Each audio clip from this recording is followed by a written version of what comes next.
So what we have cooking on here is Firewood Roasted whole chicken. And basically the way I did that, actually I just got this cooking, is first of all, I have an old barbecue grill here, which I've gutted. It still has its propane connection in the bottom. So we started off by throwing in some firewood, getting it nice and hot. I got that cooking with the propane on for about, I don't know, 15 minutes or so. And then here, what I have here is 2 whole chickens, and what they are seasoned with is chicken rub, some chicken tikka masala that you can get from any Indian grocery store, along with some Italian herbs and an Italian herb. Then what I did is I basically gave it a good coating of low-calorie Italian vinaigrette dressing. Along with that, I've thrown in some whole potatoes, some whole onions, and in the bottom I've basically poured some Diet Coke along with some ginger ale, just to keep things moist.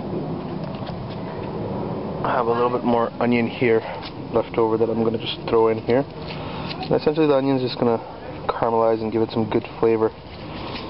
This is about a, well, that's really hot over there. This is about a 2-hour cooking, and I've done this once before. It was absolutely delicious. And so right now my propane is off, and we're just letting this. This is extremely hot. Like, I can't even bring my hand this close. Now, one thing with firewood is obviously, in order for firewood to heat up, what you want to do, the thing with cooking with firewood is you don't want to cook on the fire from the firewood. What you want to do is let the firewood become red hot after burning for a few minutes, and at that point it gets extremely hot, and that's what you want to cook on.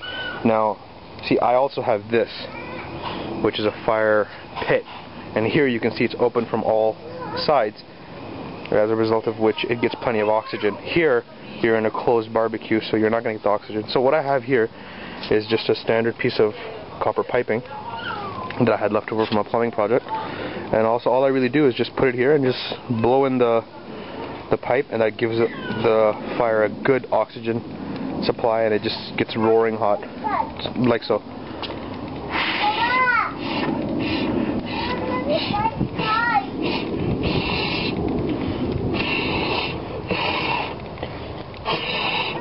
So you can see that the fire flames have probably gone up at least 60-70% by doing that. And that's a good way if you see that your fire is starting to kind of cool down. And we're going to let this cook for about another 45 minutes or so. And we'll come back and check it out then. We're going to continue basting it. Okay, so just want to have a quick look to see how things are going. It's only been about 10 minutes, but I just wanted to kind of have a look to see how things are. So we're definitely getting some nice heat here. The cooking process hasn't really started, but you can see the edges of the chicken to start kind of turning brown. Let's give the fire a little bit of air.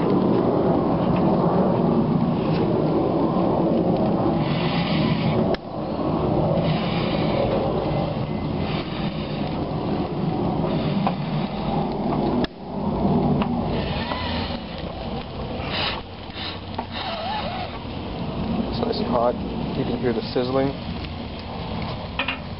and what I want to do is just add some more ingredients. I'm just going to take out my knife here and just I got some garlic, some ginger that I'm going to try and cut. Let me see if I can just slice this in half.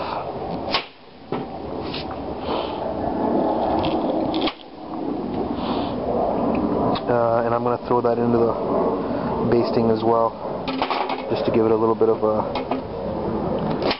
ginger flavor.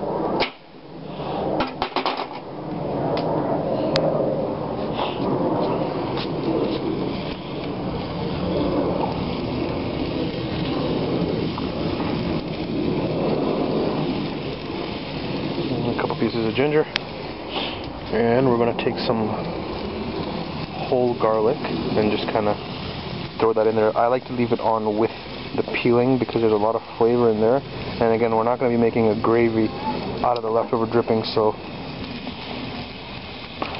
it should be okay. I can't break this.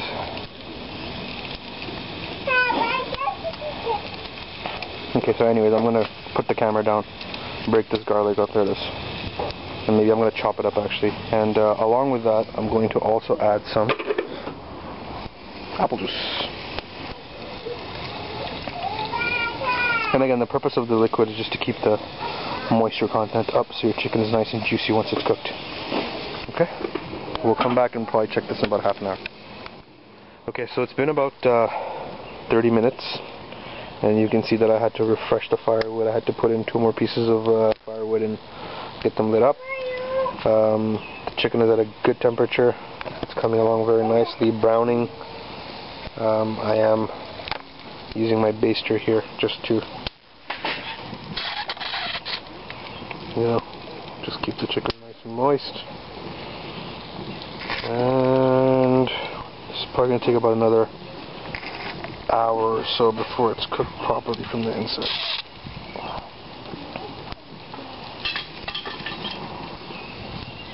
Fire is roaring, nice and hot, and we'll come back in about 45 minutes. Okay, so it's been about an hour and 10 minutes. We've replenished the wood a number of times.